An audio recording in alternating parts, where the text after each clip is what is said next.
This is Catholic Forum. I'm Stephanie Kelton, Public Relations and Development Manager of the Diocese of Wilmington.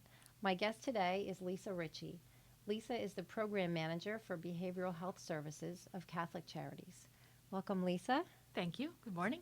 It's nice to have you here today. Could you tell me a little bit about yourself and your background and how you got involved in this work? Certainly. So I am a licensed professional mental health counselor as well as a licensed chemical dependency professional. I have been working in the field for, I think at this point, close to 30 years. I came into the field initially working with people with substance use disorders. So that is where I got my initial training out of my undergraduate and did that work for a chunk of time, moving to Delaware. And when I first came to Delaware, I came here to Catholic Charities, and I was working in they called it the Center for Pastoral Care back then.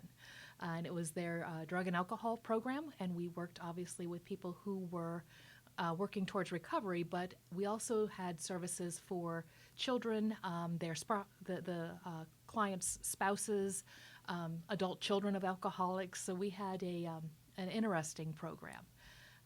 Since then, I obviously have worked in various positions, including with the state of Delaware, working with behavioral health, the prevention behavioral health services. So I've worked obviously with a wide variety of populations, including the prison systems, those youth that are not only adjudicated and in the criminal justice system, but also those that are in the care of DFS or other challenges at home. And I've had private practice time. I've worked various places, so I have a pretty wide-ranging background. It sounds like you have a lot of experience in this field and a long history of helping others.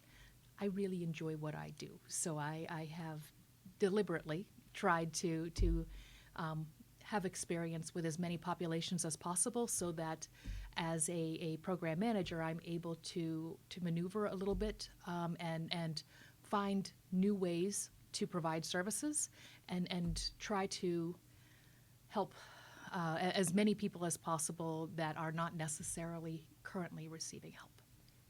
Okay, that sounds wonderful. What kinds of services do you offer through the behavioral health program?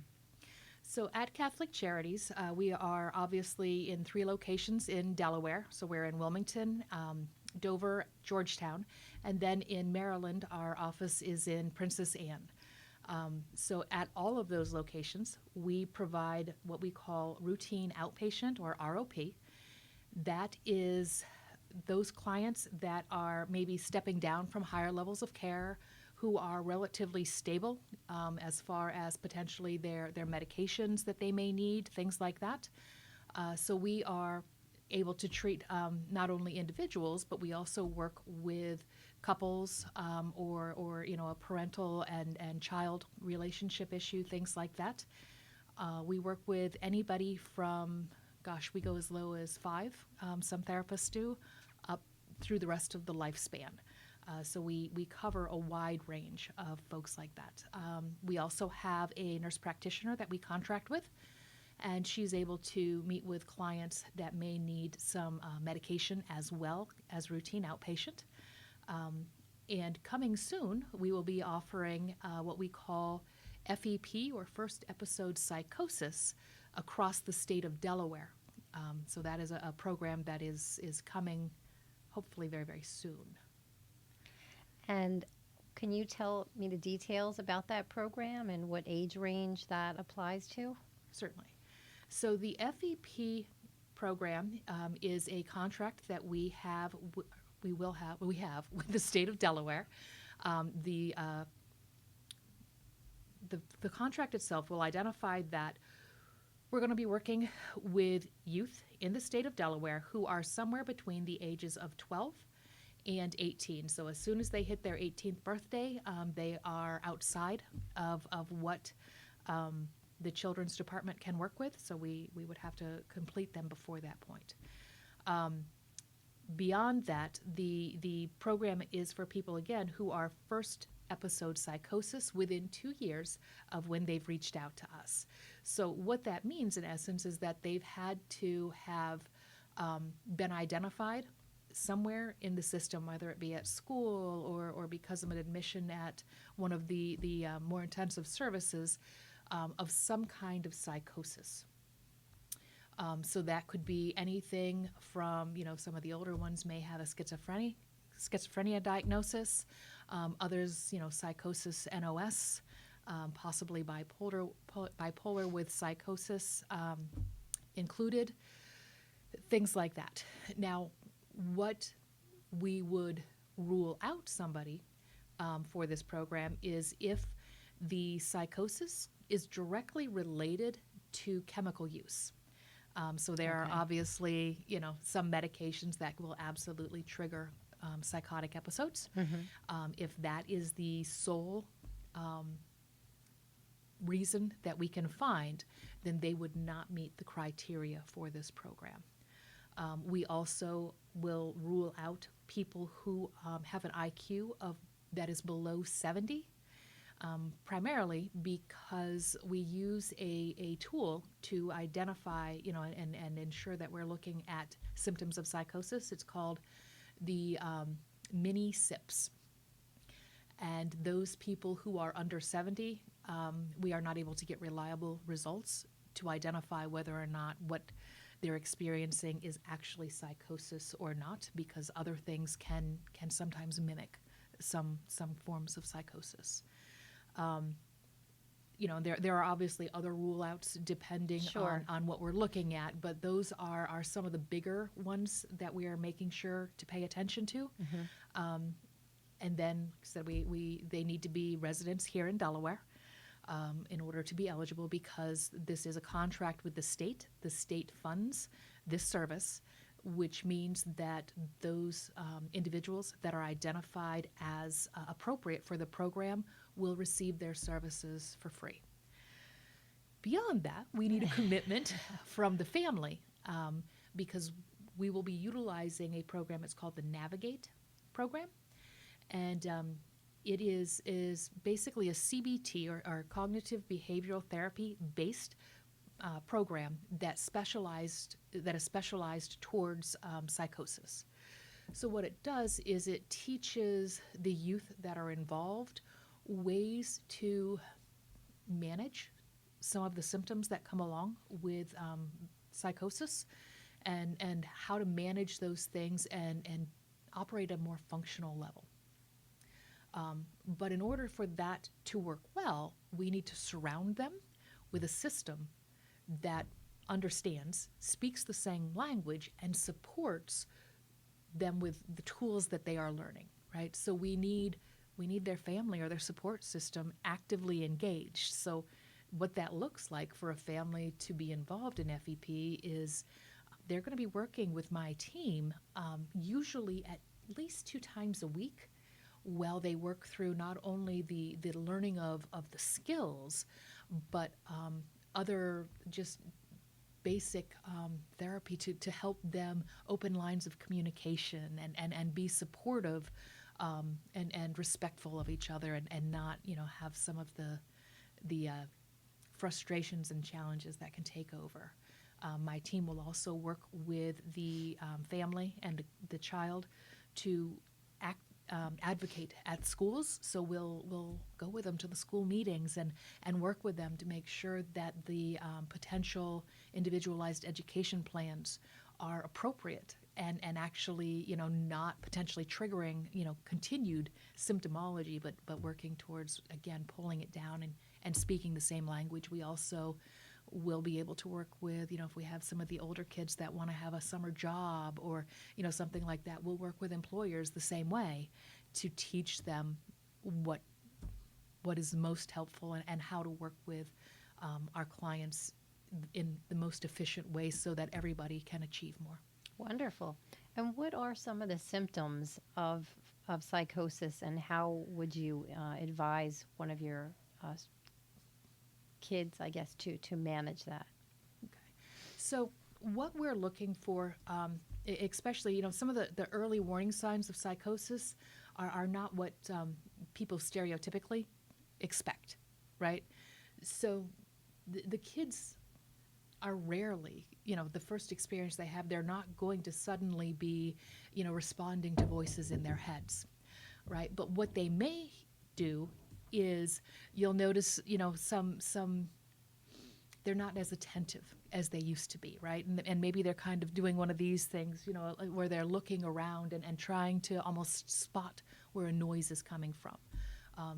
Many times with people who are first experiencing that initial step towards psychosis, they'll describe just hearing a noise, maybe a knocking behind them, and they turn around, there's nothing there. Or, something much more subtle than a voice or someone speaking directly to them. So behaviorally, what we can see sometimes in youth that are starting to be on this spectrum is we'll start seeing them again, kind of looking around and looking for that noise or complaining about, something was tapping all night and, things like that. We also tend to see disturbances in some of their sleep patterns. Now, keep in mind that if someone isn't sleeping because they are up for days on end playing video games, which we get, you absolutely will experience a level of psychosis if you deprive yourself of sleep. But if you sleep, it goes away. So that's not really what we're working on, right? So again, differentiating, but yes, the youth will probably have some level of sleep disturbance, but it's not going to be triggered by, video games or whatever else. We also may see that they will become very unengaged, almost lethargic, right? Where they used to sit at dinner and have a conversation and be there. It's almost like they've checked out to some degree. We may notice a decrease in personal hygiene. They lose interest. Many times, school will see a lot of these actions even faster than family members, because they'll notice that their student is suddenly failing tests, not attending to the class lectures or anything like that. So we see grades start to fall. Okay. So whenever we're seeing some things like that, and the kids may sometimes start seeing, they almost they're looking quickly to the side because they've seen a shadow or something, right? And there's nothing there. So those are some of the things that are early warning signs. And as folks are beginning to experience that, it can be helpful for them to reach out and talk to some other folks, because it can be a lot of things, but it could be something on the psychosis spectrum and something to be looked at further. And the sooner we find it and identify it, the better the results are and the outcomes are. Sure. We actually had a contract with the state to do what was called the CORE program for 3 years, the past 3 years. And what we found, well, and again, it was the same populations, slight difference, I guess. The CORE program worked specifically with kids that had not yet been diagnosed with any kind of psychosis, but were showing those early warning signs. Okay. Right?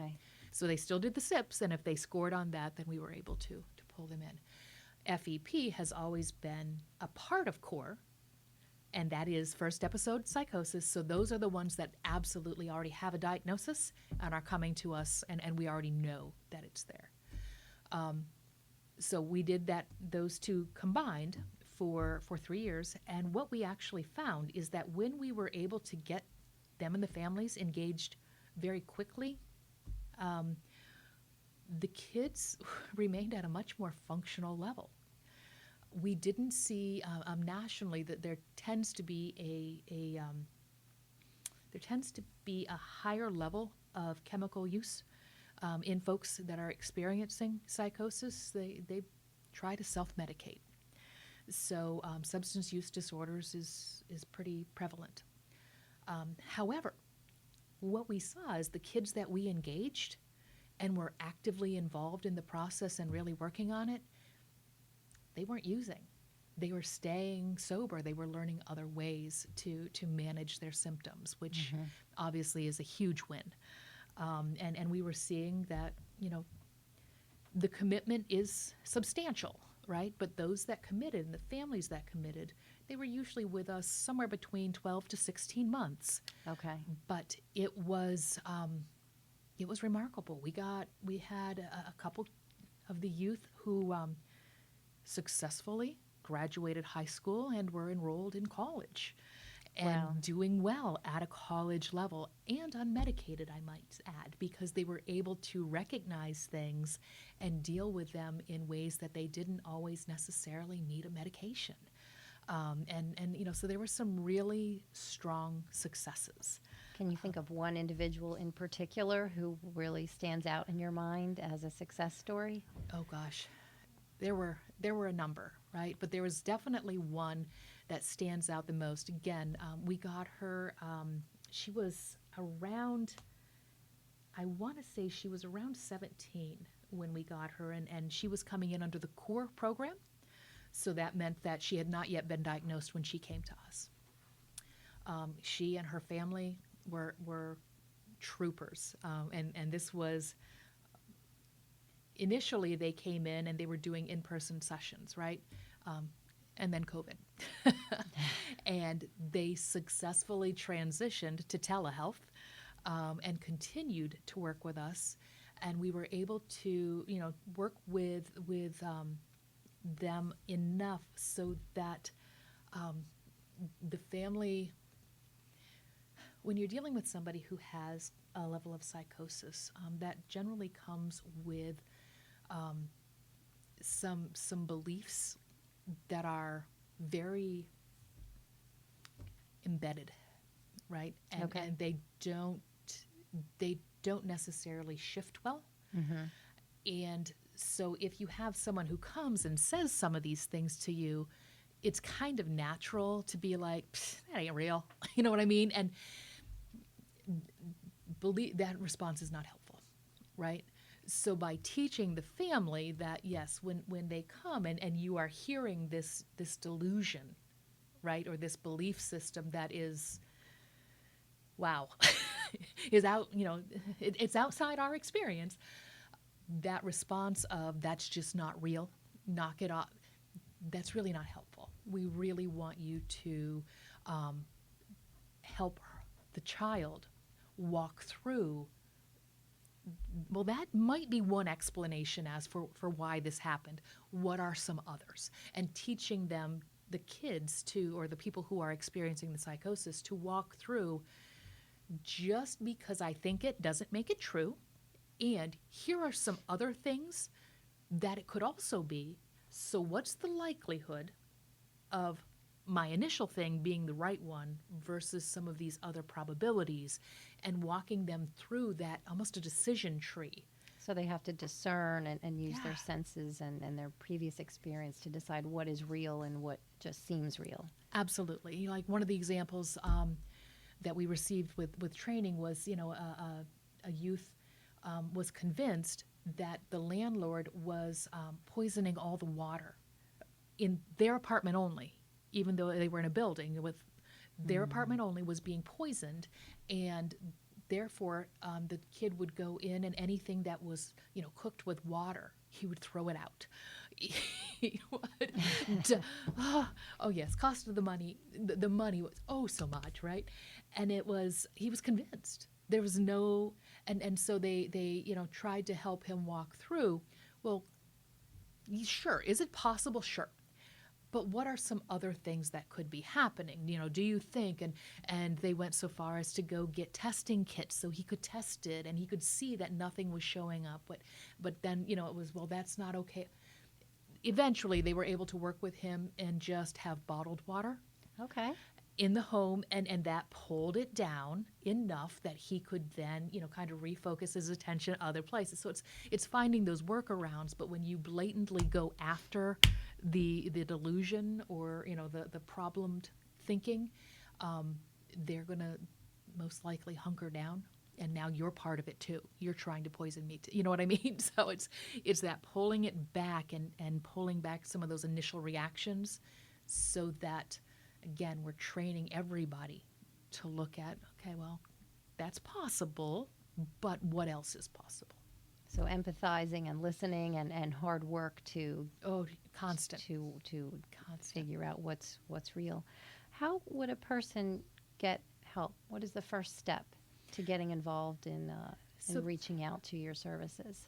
the first step is, again, if you have somebody who's been newly diagnosed with some kind of a psychosis in our age range, you're going to call our intake number, which is, 302 655 9624. And you're going to ask to be connected to my intake person, whom is Alicia Kottman. The person who's manning the front desk will put you through, and she will start the process and start going through and making sure that you're meeting the expectations of the program. Now, please keep in mind that even if you don't meet the narrow requirements of the contract, we can still work with you. We can still utilize this. It's just unfortunately going to be either through third-party insurance, or we have obviously a self-pay or sliding scale fee. So we can use both of those options if you are outside of the parameters of our contract. Okay. So that's the first step, and then after that, we'll continue to do some screeners and some assessments until we can get you tucked in. But all of my therapists are trained. They're all licensed therapists, and they're all trained. And so we can utilize the training and the curriculum outside of this grant for anybody who may not meet the narrow confines of it. Okay. And our website is ccwilm.org for more information about the Behavioral Health Services program. And if you're interested in making a donation, you can do so there as well. And I know you help people of all faiths and all backgrounds through your program, and as well as through the other programs of Catholic Charities. Absolutely. Okay, well, my guest today has been Lisa Ritchie, Program Manager for Behavioral Health Services. Is there anything else you'd like to add, Lisa? Anything else we haven't covered? I think those are the biggest points for our upcoming FEP program, and like I said, we'll getting it kicked off and rolling it out across the state in 2024. Okay, thank you so much for being with us today, Lisa. Absolutely.